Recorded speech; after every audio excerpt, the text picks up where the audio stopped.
Piolo Pascual, binasbasa ng pag-ibig kay Casey Concepcion.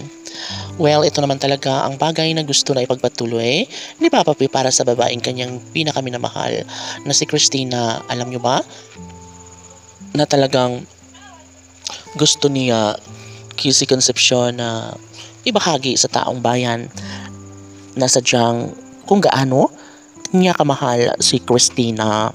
Yes, habang buhay ay pinapasalamatan ni Papa P ang lahat ng ito kahit na marami ang mga pagsubok sa kanilang relasyon ngayon. Of course, ang nilalaman sa puso't isipan ng aktor ay tanging si Casey Concepcion lamang. Ito ang babaeng kanyang pinakaminamahal. Ito ang babaeng ayaw niyang mawalay sa kanyang buhay. Yes, dalangin ni Papa P na maibahagi ang isang pag-ibig para sa kanilang habang buhay na pagsasama.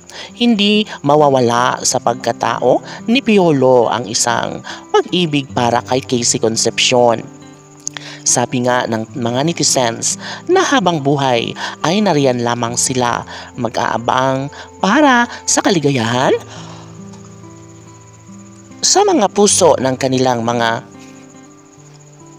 iniidolo. Siyempre, hangad ng lahat na sana nga ay magkaroon ng magandang pagkakataon na ilaban ang isang pagmamahalan na talaga nga namang nais ni Papa P na ipagpatuloy ang lahat ng magandang pag-iibigan nila. Sabi nga ng mga tagahanga na makakasal rin si Piolo at Casey sa ayaw at gusto ng mga bashers. Mga taong ayaw talaga tigilan ang relasyon ni Papa P at Christina na talaga nga namang nagbibigay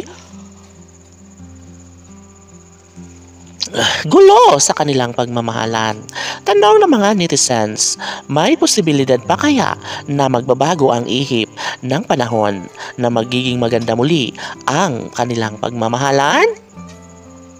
Si Piolo Pascual nga kaya at Casey Concepcion ang tunay na nakatadhana sa isa't isa?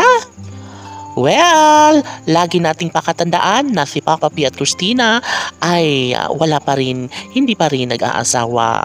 Yeah, siguro nga, ramdam ng netizens na talagang hinihintay pa rin ni Papa P na magbalik sa kanyang piling si Christina. Maging si Christina ay nag-aantay lamang ng panunuyo ng kanyang nobyo na si Papa P. Dapat lamang na maisakatuparan ang kanilang kasal dahil nga ito ang kanilang pangako noon pa man na dapat ay mabigyang kulay ang mga pangako ni Papa P at Christina para na rin sa ikaliligayan ng taong bayan. Kasi Fiji Fanatics laban!